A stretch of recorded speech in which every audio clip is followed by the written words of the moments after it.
नमस्कार, आप देख रहे हैं एएनबी न्यूज और मैं हूं आपके साथ आकांक्षा मिश्रा। आइए आगाज करते हैं मध्य प्रदेश और छत्तीसगढ़ की अहम खबरों का। छत्तीसगढ़ के सीएम भूपेश बघेल ने प्रेस कॉन्फ्रेंस की। इस दौरान सीएम भूपेश बघेल ने चीन द्वारा अरुणाचल के 11 स्थानों के नाम बदलने पर बयान दिया। उन्होंने कहा कि सीमा के मामले में सरकार को चुप नहीं रहना चाहिए। साथ ही क्या कुछ कहा, सुनिए। देखिए, आज खड़गे जी का भी बयान आया है और उसमें तिथिवार उन्होंने बात कही है कि और उसके बाद लगातार अतिक्रमण हो रहा है, जगहों के नाम बदले जा रहे हैं।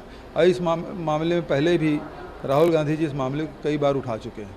उसके बाद भी सरकार के जो चुप्पी है वो बहुत रहस्यपूर्ण है और इस प्रकार से कम सीमा के मामले में सरकार को चुप नहीं रहना चाहिए। आपको लगता है कि प्रधानमंत्री मोदी को सीधे हस्तक्षेप करना चाहिए इस मामले को लेकर और स्थिति साफ करनी चाहिए? देखिए, जिस प्रकार से विदेश मंत्री जी ने जयशंकर प्रसाद जी उन्होंने जो बात कही कि क्योंकि हमसे बड़ी अर्थव्यवस्था है चीन, इसलिए टकरा नहीं सकते, तो ये बता रहा है कि जो सत्ता में बैठे हुए हैं वो डरे हुए हैं और इस कारण से शायद चीन से दुश्मनी मोल लेना नहीं चाहते। और मुख्यमंत्री शिवराज सिंह चौहान ने मुख्यमंत्री लाडली बहना योजना, नई आबकारी नीति और ओला पीड़ित किसानों की सहायता को लेकर चर्चा की। मुख्यमंत्री शिवराज सिंह चौहान ने इंदौर घटना पर 2 मिनट मौन रखकर मृतकों को श्रद्धांजलि दी। सीएम ने मंत्रियों को कहा कि गेहूं खरीदी प्रारंभ हो रही है। गेहूं खरीदी की तैयारी के संबंध में आवश्यक जानकारी और निर्देश दे रहे हैं। सीएम ने साथ ही कहा कि किसानों की मदद करें, सभी से आग्रह है। प्रशासन लगा हुआ है। अभी 70,000 हेक्टेयर फसल को नुकसान हुआ है, वहीं 64 करोड़ की राहत राशि अभी तक आ रही है। अभी 4 से 5 जिलों का सर्वे पूरा नहीं हो पाया है। सीएम ने मंत्रियों से कहा कि आप भी चेक कर लें, किसानों की मदद करने में कोई कोर कसर नहीं छोड़नी है।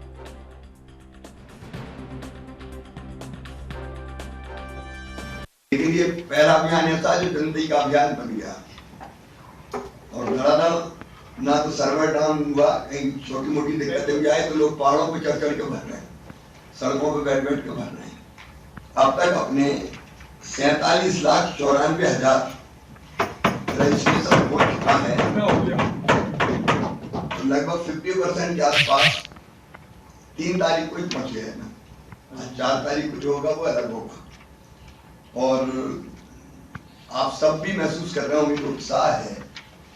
कल बैतूल में सम्मेलन था, लाडली बहना सम्मेलन, और एकदम हेड काउंट लगभग 1 लाख बहनें थी। तो बैतूल में उतनी बड़ी सभा आज तक के इतिहास में कभी नहीं, एकदम उत्साह से भरे हुए थे। तो अपना ये अभियान कार्यकर्ता भी लगे हैं, कई जगह लगाने नहीं पड़ा, लोग ही लग गए, ये स्थिति बन गई। तो काफी बेहतर चल रहा है।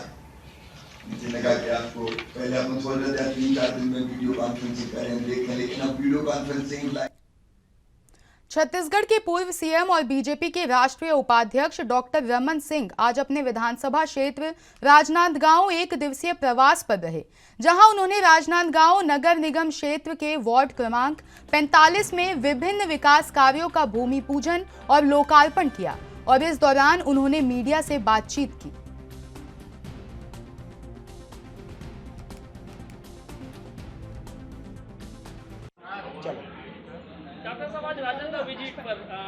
आज राजनांदगांव के वार्ड नंबर 45 गगन आइच का वार्ड है, पार्षद है यहाँ से, और विभिन्न प्रकार के कामों का भूमि पूजन और लोकार्पण। सत्साई मंदिर में जाके पूजा अर्चना किया, दर्शन किया। वहाँ पे 5 लाख की लागत के शेड का निर्माण का काम, यहाँ शिव मंदिर में पूजा अर्चना किया, यहाँ बाउंड्री वॉल के निर्माण, विभिन्न कामों का भूमि पूजन और लोकार्पण वार्ड नंबर। एमपी के भोपाल से खबर है, जहां भोपाल में पूर्व मंत्री पीसी शर्मा ने प्रेस कॉन्फ्रेंस की। इस दौरान उन्होंने कहा कि जैसे ही चुनाव आता है, नाम बदलने की प्रक्रिया शुरू हो जाती है।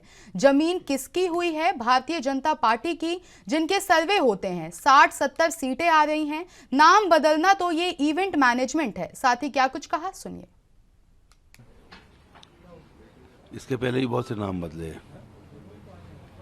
कि जैसे ही चुनाव आता है नाम बदलने की प्रक्रिया शुरू हो जाती है। ये ज़मीन खिसकी हुई है भारतीय जनता पार्टी की, जो इनके सर्वे होते हैं उसमें 60-70 सीटें आ रही हैं। तो ये इवेंट मैनेजमेंट है नाम बदलना। फिर नाम बदलना ही है तो ये 2014 के चुनाव में इन्होंने कहा था, ये गाने बजाते थे, सैयां तो खूब ही कमाते हैं, महंगाई मार जाता है। बोले हम डीजल पेट्रोल के भाव 30-40 करेंगे, रसोई गैस का 300-400 करेंगे। वो हो गया रसोई gas 1200, diesel petrol. Rahul Gandhi पर मानहानि के इस मामले पर कांग्रेस सांसद शशि थरूर का बयान सामने आया है। उन्होंने कहा कि उनका जो केस था बहुत कमजोर था, क्योंकि राहुल गांधी ने एक चुनावी भाषा में कहा था और चुनावी भाषा में लोग बहुत सारी बातें बोलते हैं। आगे उन्होंने क्या कुछ कहा, सुनिए। उनका जो केस था बहुत कमज़ोर था, क्योंकि आप देखिए कि जो राहुल गांधी जी ने कहा एक चुनावी भाषण में ही कहा था, और चुनावी भाषण में लोग तो बहुत सारी चीज़ें बोलते हैं। मुझे मालूम है, क्योंकि मैं भाजपा मेरे बारे में या कमलनाथ जी के बारे में क्या क्या कहा है आप सब जानते हैं। तो ऐसे एक भाषण में जब एक लाइन, और वैसे भी आप देख लीजिए उसने 3-4 नाम लेके उसने कहा कि इन सब के नाम पे ये क्यों है। उसने कभी नहीं कहा कि सारे मोदी चोर हैं, उसने कहा कि ये इन सारे के नाम पे ये मोदी कौन। तो मेरे ख्याल में कम से कम इस केस में दोनों इंटरप्रिटेशन समझना चाहिए था, और कम से कम अगर कोई सज़ा देती तो कोई वार्निंग देते कि ऐसे मत कहिए वगैरह, और केस ख़त्म करते। लेकिन 2 साल का सज़ा जो मैक्सिमम सज़ा है, और इस सज़ा के कारण ही उनकी संसद क्षेत्र से डिस्क्वालिफिकेशन हुई है, ये सब मेरे ख्याल में बहुत बुरी बात है। कर्नाटक में 4 साल पहले, सही बात है, केस चलाया सूरत में, गुजरात में, क्यों? ये बोनाफाइड है, मेलाफाइड है? वो जो जिसने पिटिशन डाली वो खुद हाई कोर्ट जाता है कि इसको स्टे कर दीजिए, स्टे रहता है, सालों स्टे रहता है, 2 साल स्टे रहता है। उसके बाद जब से संसद चला वो जाता है कि अब मेरी सुनवाई होए, तब एक जज को ट्रांसफर किया जाता है, एक प्रमोटी जज को भेजा जाता है, जिसको कुछ दिन पहले प्रमोट किया उसको भेजा जाता है, और वो ये ऑर्डर देता है। ये बोनाफाइड है। संसदीय सचिव विकास उपाध्याय ने बीजेपी के 14 विधायकों को एक पत्र लिखा है। उस पत्र में उन्होंने विधायकों से अपील की है कि जब आप लोग प्रधानमंत्री नरेंद्र मोदी से मिलें तो महंगाई समेत कई ऐसे मुद्दे हैं जिस पर जरूर चर्चा करें। दरअसल छत्तीसगढ़ के बीजेपी विधायक 5 अप्रैल को प्रधानमंत्री से मिलने वाले हैं। विकास ने आग्रह किया है कि देश के प्रधानमंत्री से सौजन्य भेंट के दौरान दिनों दिन बढ़ती महंगाई की दरों में विराम देने के लिए उनसे चर्चा करें और जनहित को ध्यान में रखते हुए कोई समाधान निकाला जाए। छत्तीसगढ़ में बंद किए गए पैसेंजर, लोकल, एक्सप्रेस, सुपरफास्ट ट्रेनों का सुचारू रूप से संचालन किया जाए।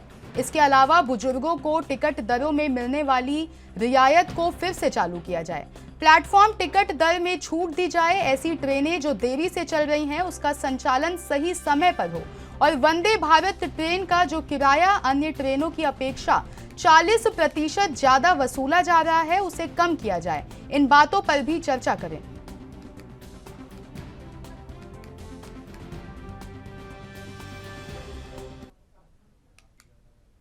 छत्तीसगढ़ में आगामी 2023 में विधानसभा चुनाव होना है, जिसको लेकर राजनीतिक पार्टियां आदिवासी समुदाय को साधने के लिए प्रयास कर रही हैं। इसी कड़ी में आगामी 6 अप्रैल को आदिवासियों उरांव समाज के द्वारा सरहुल पूजा का कार्यक्रम अंबिकापुर में रखा गया है। इसमें प्रदेश के मुख्यमंत्री भूपेश बघेल शामिल होने के लिए पहुंच रहे हैं। इसमें उरांव समाज के प्रमुखों से मुलाकात कर उनकी समस्याओं से अवगत होंगे। साथ ही कई समाज के प्रमुख भी इस कार्यक्रम में शामिल हो सकते हैं। वहीं समाज के द्वारा जो भी आवेदन दिए जाएंगे उसके आधार पर सीएम भूपेश बघेल समाज के लिए घोषणाएं भी कर सकते हैं, जिसकी तैयारियों का जायजा लेने के लिए जिले के कलेक्टर कुंदन कुमार ने अंबिकापुर के पीजी कॉलेज ग्राउंड का जायजा लिया। साथ ही सीएम के दौरे को लेकर खाद्य मंत्री अमरजीत भगत ने भी जिले के सभी अधिकारियों की बैठक लेकर कार्यक्रम को सफल बनाने के लिए आवश्यक दिशा निर्देश दिए हैं।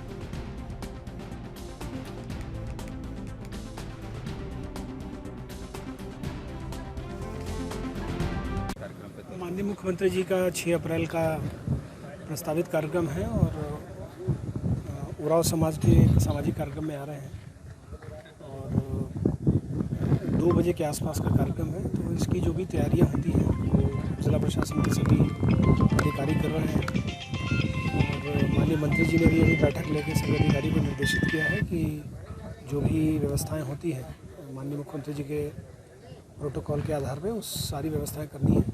तो उन्हीं तैयारियों को देखने आए हूँ। काम भी शुरू हो गया है और तैयारियां जो है समय से पूर्ण हो जाएंगी, उसमें कहीं कोई व्यवधान नहीं आएगा। सरगुजा को सौगात भी मिलेगी? नहीं, सामाजिक कार्यक्रम है तो समाज के कार्यक्रम में आ रहे हैं साहब, तो उसमें ऐसा कोई स्थिति मुझे नहीं लग रही है।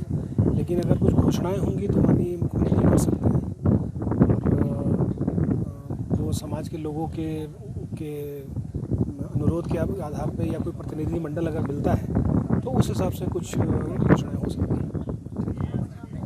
अभी माननीय मुख्यमंत्री जी का सरगुजा प्रवास होना है। भेंट मुलाकात के बाद काफ़ी गैप हो गया था। एक सामाजिक कार्यक्रम में आ रहे हैं, लेकिन अब हमारे ज़िले में आ रहे हैं तो उनका स्वागत करने के लिए, उनसे मिलने के लिए लोगों का काफ़ी लंबा लिस्ट है। लोग मिलना चाहते हैं। कई लोगों का काम काफ़ी अच्छा इस सरकार में हुआ है, खास करके किसानों का। उनका धान खरीदी 15 कुंटल प्रति एकड़ से बढ़ा करके 20 क्विंटल कर दिया गया है। छत्तीसगढ़ के आगामी विधानसभा 2023 चुनाव के मद्देनजर बीजेपी ने अपनी कमर कस ली है, जिसको लेकर बूथ लेवल के कार्यकर्ताओं के साथ संवाद कर जीत की रणनीति तय की जा रही है। दरअसल सरगुजा संभाग के प्रभारी और बीजेपी प्रदेश प्रवक्ता संजय श्रीवास्तव 3 दिवसीय सरगुजा संभाग के दौरे पर पहुंचे। इस दौरान सरगुजा संभाग के प्रभारी ने कहा कि संगठन की मजबूती और बूथों की मजबूती के लिए एक विशेष कार्यक्रम राष्ट्रीय स्तर पर बूथ सशक्तिकरण हो रहा है, जिसमें 90 विधानसभा क्षेत्र के बूथ लेवल को मजबूती से निर्माण करने पर जोर दिया जाएगा। इस बूथ लेवल की मजबूती के दौरान स्थानीय मुद्दों को लेकर जनता के बीच पहुंचा जाएगा।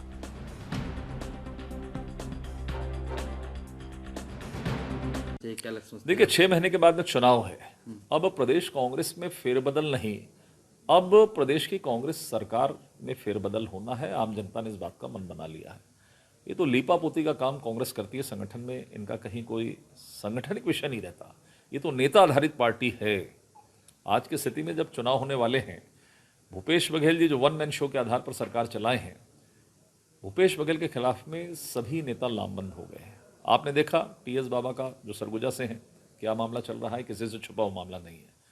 पिछले दिनों मोहन मरकाम जो प्रदेश कांग्रेस के अध्यक्ष हैं, उन्होंने विधानसभा के अंदर में सरकार के खिलाफ में भ्रष्टाचार की बात कही। मुझे लगता है कि प्रदेश कांग्रेस अध्यक्ष ने कहा उससे बड़ा प्रमाण पत्र नहीं होता, सर्टिफिकेट नहीं होता कि सरकार किस दिशा में जा रही है। अमितेश शुक्ल से लेकर तमाम जो विधायक हैं, सबने आरोप लगाया है।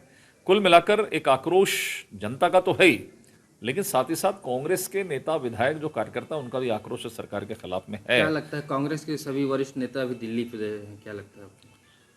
देखिए, दिल्ली आधारित पार्टी है, नेता आधारित पार्टी है।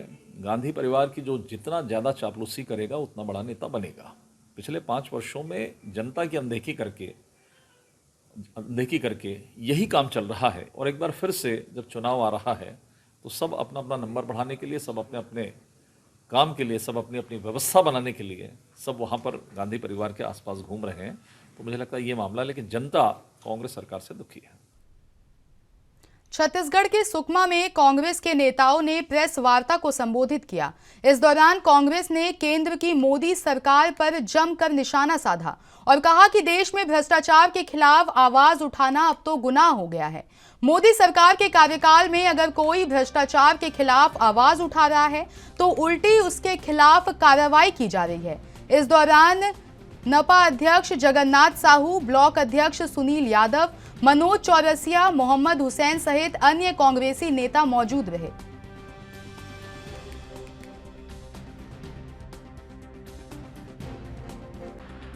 भारतीय जनता पार्टी लगातार लोकतंत्र की हत्या करते जा रही है। उसी प्रकरण में माननीय राहुल गांधी जी की सदस्यता भी रद्द करके ये दिखाना चाहती है, डराना चाहती है कांग्रेस पार्टी के कार्यकर्ताओं को और कांग्रेस पार्टी के नेताओं को। मगर कांग्रेस पार्टी का ना नेता डरेगा ना उसका कार्यकर्ता डरेगा।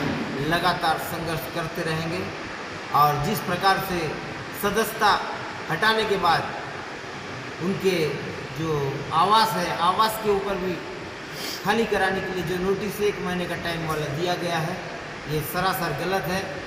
क्योंकि जिस प्रकार से आडवाणी जी और मुरली मनोहर जोशी जी की आवास, वो सांसद नहीं है, उसके बावजूद भी उनके पास आवास है, मगर एक सांसद के रहते हुए उनके मकान को खाली कराना ये बदले की भावना के अलावा और कुछ नहीं है। और कांग्रेस पार्टी लगातार छत्तीसगढ़ में पिछले दिनों लगातार कांग्रेस नेताओं और कई कारोबारियों के यहां ईडी प्रवर्तन निदेशालय ने छापामार कार्रवाई की थी। कांग्रेस नेता इस कार्रवाई को ईडी की असंवैधानिक कार्रवाई बता रहे हैं। इस कार्रवाई की शिकायत कांग्रेस के संचार प्रमुख सुशील आनंद शुक्ला ने सुप्रीम कोर्ट के मुख्य न्यायाधीश डीवाई चंद्रचूड़, बिलासपुर उच्च न्यायालय के मुख्य न्यायाधीश रमेश सिन्हा और कांग्रेस अध्यक्ष मल्लिकार्जुन खड़गे को पत्र लिखकर किया है। संचार प्रमुख ने अपने पत्र में ईडी की छापेमारी का सिलसिलेवार ब्यौरा दिया है। उन्होंने आरोप लगाया है कि ईडी राजनीतिक बदला भांजने छापे डाल रही है। ईडी अपनी कार्रवाई का ब्यौरा सार्वजनिक नहीं कर रही है। कांग्रेस नेताओं को परेशान किया जा रहा है।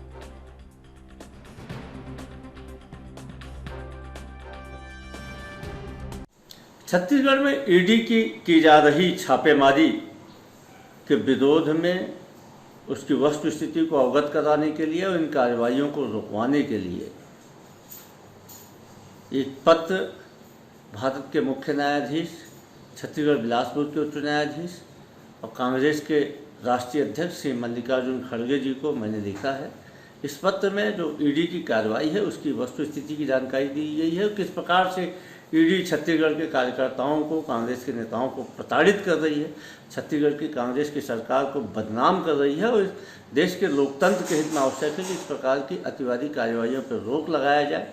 इन सबका सिलसिलेवार ब्यौरा। छत्तीसगढ़ के रायपुर से खबर है, जहां राजनांदगांव जिले के भूतपूर्व सैनिक कल्याण संगठन द्वारा राष्ट्रपति के नाम एक ज्ञापन सौंपकर 20 फरवरी से दिल्ली के जंतर मंतर में भूतपूर्व सैनिकों द्वारा विभिन्न मांगों को लेकर किए जा रहे धरना प्रदर्शन को अपना समर्थन दे रहे हैं। वहीं उनकी मांगों को जायज बताते हुए मांगे पूरी करने की बात कही है। आपको बता दें कि अपने ज्ञापन में भूतपूर्व सैनिक कल्याण संगठन राजनांदगांव द्वारा कहा गया है कि देश के आज़ाद होने से लेकर अब तक जवानों के साथ लगातार भेदभाव और अन्याय हो रहा है, जिसके खिलाफ भूतपूर्व सैनिक धरना प्रदर्शन कर रहे हैं।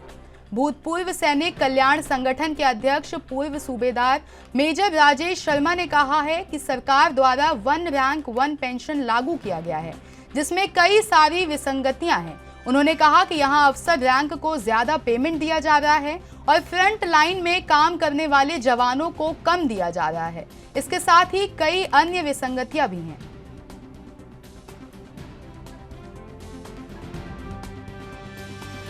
हम लोग आज यहाँ पर इकट्ठे हुए हैं 20 फरवरी से जंतर मंतर पर हमारे भूतपूर्व सैनिक अनिश्चितकालीन हड़ताल के लिए बैठे हैं, जिसका कारण है OROP जो 2 लागू किया गया है सरकार द्वारा, उसमें बहुत सारी विसंगतियां हैं। जैसे कि जो यानी पे बैंड अभी इस बार यानी उन्होंने डिक्लेयर किया है, उसमें अफसर रैंक 2.8.7 के हिसाब से यानी उनको दिया जा रहा है और जेसीओज और जो जवान हैं नीचे वाले रैंक उनको 2.5। इस तरह से विसंगतियाँ है जो गलत है, जबकि इसमें सबको समान होना चाहिए। इसी के अगली कड़ी में है MSP, मिलिट्री सर्विस पे बोलते हैं जिसको, जो मिलिट्री सर्विस पे एक टफ एरिया में काम करने वाले सैनिक के लिए ये दिया जाता है। इसमें क्या हो रहा है कि जो जवान जेसीओ जो फ्रंट में करते हैं, लड़ाई लड़ रहे हैं या जिस विषम परिस्थिति में रहते हैं, उनको कम पेमेंट दिया जा रहा है और जो अफसर पीछे बैठे हुए हैं या नर्सिंग स्टाफ है जो मेडिकल का पीछे काम करते हैं, उनको ज़्यादा दिया जा रहा है। तो इस तरह की विसंगतियाँ हैं जो कि जवान और जेसीओ जो फ्रंट में लड़ रहे हैं उनको ज़्यादा होना चाहिए। इसी तरह है नेक्स्ट वीर नारियों की, जो वीर नारियां हैं जिनका जवान का भी यदि किसी शहीद हुआ है उसको कम पेंशन दिया जा रहा है, और एक अफसर उसी कैटेगरी में यदि लड़ाई मारा जाता है तो उसको ज़्यादा पैसा मिलता है। छत्तीसगढ़ के बालोद जिला में विभिन्न ग्राम पंचायतों में आयोजित समाधान तुहर द्वार शिविर ग्रामीणों के लिए सौगातों भरा रहा। इसके अंतर्गत गुंडरदेही विकासखंड के ग्राम पंचायत भसरेंगा में आयोजित शिविर पर अपनी मांगों एवं समस्याओं को लेकर बड़ी संख्या में ग्रामीणों के आवेदन प्राप्त हुए। इस दौरान संबंधित विभाग के अधिकारी कर्मचारियों द्वारा प्राप्त आवेदनों का परीक्षण कर पात्रानुसार मौके पर ही हितग्राहियों का नया राशन कार्ड बनाने के साथ ही राशन कार्ड में नाम जोड़ा गया। इसके अलावा B1 नकल, बीज मिनी किट, किसान पुस्तिका आदि का वितरण किया गया। ग्राम पंचायतों में आयोजित शिविरों में संबंधित हल्का पटवारी, ग्राम पंचायत के सचिव, ग्रामीण कृषि विस्तार अधिकारी सहित अन्य संबंधित अधिकारी कर्मचारी उपस्थित रहे।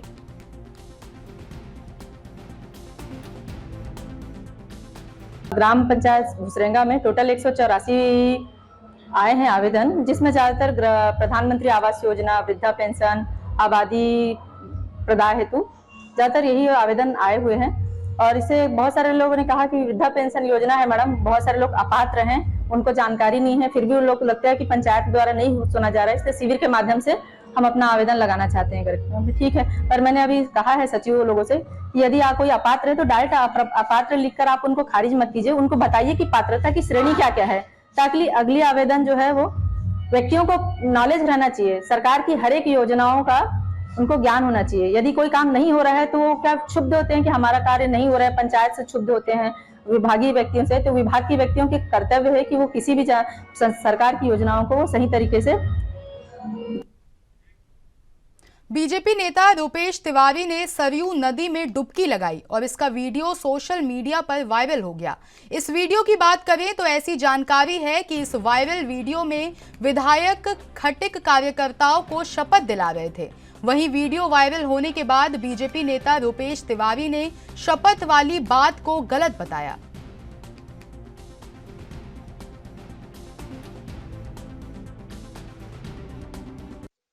उसमें कसम का कोई काम ही नहीं रहा, कसम की कोई बात ही नहीं आई है। हम लोगों ने ये कहा कि हम कोई छल छंद नहीं करेंगे, और क्षेत्र के विकास की बात हो रही थी तो विकास संबंधी बात में उन्होंने कहा कि हम कोई छल छंद नहीं करेंगे, तो हमने कहा हम कोई छल छंद नहीं करेंगे। और कसम की उसमें कोई बात ही नहीं, हमने ये थोड़ी कहा कि हम कोई कसम खाते हैं कि हम तुम्हारे साथ चुनाव संबंधी रहेंगे। चुनाव की कोई बात ही नहीं आई है।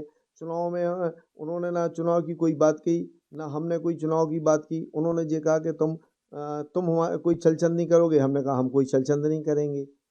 आप वीडियो में बोलते हुए दिख रहे हैं कि आप जनता के साथ में छल नहीं करेंगे। नहीं, हम उन्होंने कहा कि हम जनता के साथ छल कपट नहीं करेंगे, छल छंद नहीं करेंगे। हम तो चूंकि विधायक तो वो है ना, तो उन्होंने कहा कि हम छल छंद नहीं करेंगे। हम तो उस संबंधी कोई बात ही नहीं, ये कहा कि हम छल छंद नहीं करेंगे, आपके साथ छल छंद नहीं करेंगे।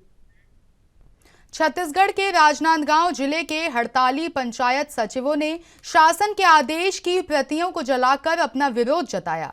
दरअसल राज्य शासन ने पंचायत सचिवों को 24 घंटे के भीतर काम पर लौटने और अन्य पंचायत कर्मियों को पंचायत सचिवों के चार्ज दिए जाने का आदेश जारी किया था। अपने नियमितीकरण की मांग को लेकर बीते 16 मार्च से पंचायत सचिव कलेक्ट्रेट कार्यालय के सामने अनिश्चितकालीन हड़ताल कर रहे हैं, जिससे पंचायतों के काम प्रभावित हो रहे हैं। ऐसे में राज्य शासन ने पंचायत सचिवों को 24 घंटे के भीतर काम पर लौटने का अल्टीमेटम जारी किया है। इसी तरह पंचायत विभाग में काम कर रहे अन्य पंचायत कर्मियों को अस्थायी रूप से पंचायत सचिवों को कार्य कराए जाने का आदेश जारी किया है, जिससे नाराज पंचायत सचिवों ने उक्त आदेश की प्रतियां जलाकर अपना विरोध जताया है और ये मांग पूरी न होने तक आंदोलन जारी रखने की बात कही है। उन्होंने इस आदेश को राज्य शासन का तानाशाह रवैया बताया है।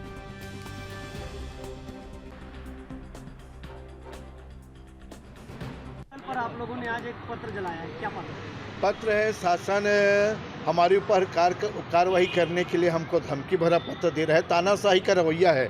हमारा ये 19वां दिन है हड़ताल का। 16 मार्च 2023 से हम लोग एक ही मांग, शासकीकरण का हम लोग मांग करके 16 मार्च से बैठे हुए हैं। हम माता रानी के नवरात्रि के पर्व में छत्तीसगढ़ शासन के मुखिया माननीय श्री भूपेश बघेल, पंचायत मंत्री माननीय रविंद्र चौबे जी को सद्बुद्धि देने के लिए यज्ञ किए। इस प्रकार से हमारा सड़क का लड़ाई जारी है और हम जब तक हमारा मांग पूरा नहीं करती है सरकार, तब तक हम इस सड़क पर रहेंगे, अपने हड़ताल पर डटे रहेंगे और सरकार को अंतिम मानना ही पड़ेगा। आज जो भी सर्वे चल रहा है, सामाजिक आर्थिक गणना का सर्वे चल रहा है, बेरोजगारी भत्ता का चल रहा है, अन्य है, हम लोग को खेद है कि हमारे हड़ताल के कारण आम जनता ग्रामीणों को तकलीफ परेशानी हो रही है, इसका दुख है। लेकिन हमारा एक छोटा सा मांग है, दुनिया भर का घोषणा कर रहे हैं मुख्यमंत्री जी और हम 28 साल से कार्यरत हैं और इस सड़क पे आए हैं। पूर्व में आश्वासन दिया था कि आप छत्तीसगढ़ शासन के जो महत्वाकांक्षी योजना है नरवा गरवा घुरवा बाड़ी, इसको संचालित करो, आपको हम शासकीकरण का सौगात देंगे। हम उसमें कर लिए काम और छत्तीसगढ़ शासन को अवार्ड भी मिल गया, लेकिन वही पुराने ढर्रे पे सरकार मनमौजी फिर हवाला देकर इधर उधर गुमराह कर रहे, बजट में भी नहीं लिया। इसलिए हम लोग आक्रोशित होकर और इस धरना में आए हैं और जब तक छत्तीसगढ़ सरकार हमारी मांग को पूर्ण नहीं करती है तब तक हम सड़क पर रहेंगे, हड़ताल हमारा जारी रहेगा। मेरा नाम यशवंत जंगेल है, मैं प्रदेश पंचायत जिला राजनांदगांव इकाई का संयोजक हूं और जनपद पंचायत राजनांदगांव इकाई का अध्यक्ष हूं। आज क्या मांग पत्र जलाया आपने? हम लोग छत्तीसगढ़ सरकार द्वारा हमारे विभाग के अन्य जो कर्मचारी हैं उसको चार्ज के बारे में आदेश दिए गए थे, उसको हम लोग विरोध करते हुए मांग पत्र को जलाया गया। आगे क्या रहेगा आपकी रणनीति अगर सरकार नहीं माने? सरकार जब तक हमारी मांगे पूर्ण नहीं। बलौदा बाजार से खबर है, जहां बलौदा बाजार जिला के लवन चौकी को थाना में उन्नयत होने पर बलौदा बाजार एसपी दीपक कुमार झा के द्वारा नारियल और फीता काटकर उद्घाटन किया गया। आपको बता दें कि लवन को थाना बनाने की मांग लंबे समय से आ रही थी, जिसे मुख्यमंत्री भूपेश बघेल की सरकार ने पूरा कर दिया। लवन चौकी को थाना में उन्नयत होने पर नगर और पूरे क्षेत्र में खुशी की लहर दौड़ गई। थाना बनने पर मुख्यमंत्री भूपेश बघेल और स्थानीय विधायक और संसदीय सचिव शकुंतला साहू को धन्यवाद दिया।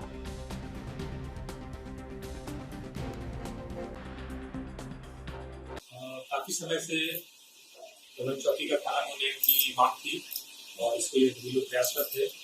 आज जैसे ही इसके आदेश के संबंध में जानकारी मिली, विधिवत आज समक्ष पुलिस विभाग के अधिकारी समक्ष आज का विधिवत शुरुआत किया गया है।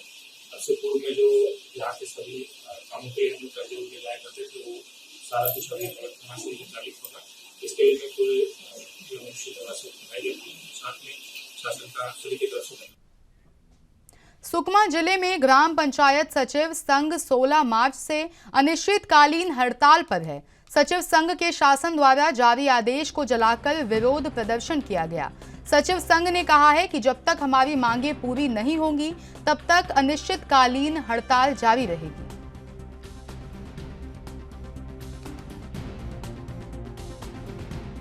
आज संपूर्ण छत्तीसगढ़ में पूरे कर्मचारी जगत में रोष व्यक्त है। आज संपूर्ण छत्तीसगढ़ में 10,000 पंचायत कर्मी ब्लॉक मुख्यालय और जिला मुख्यालय में हमें बर्खास्त करने का भूपेश जी का जो आदेश आया है उसे आज जलाकर राख कर दिया जा रहा है। मैं आप लोगों के चैनल के माध्यम से दावा करता हूं कि आज हम पंचायत सचिवों को बर्खास्ती का नोटिस दे रहा है। उचित समय आने दीजिए, मात्र 6 महीने का टाइम बचा, हम 6 महीने बाद उन्हें बर्खास्त करेंगे।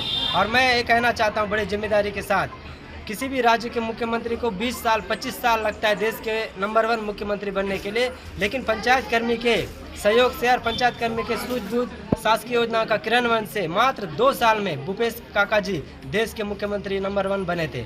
आज वो उन कर्मचारियों को भूल रहे और बर्खास्त करने का नोटिस जारी कर रहे हैं। इसका मतलब ये साफ जाहिर। मध्य प्रदेश और छत्तीसगढ़ की खबरों में मेरे साथ इतना ही। देश की तमाम बड़ी खबरों के लिए बने रहिए हमारे साथ और देखते रहिए ANB न्यूज़।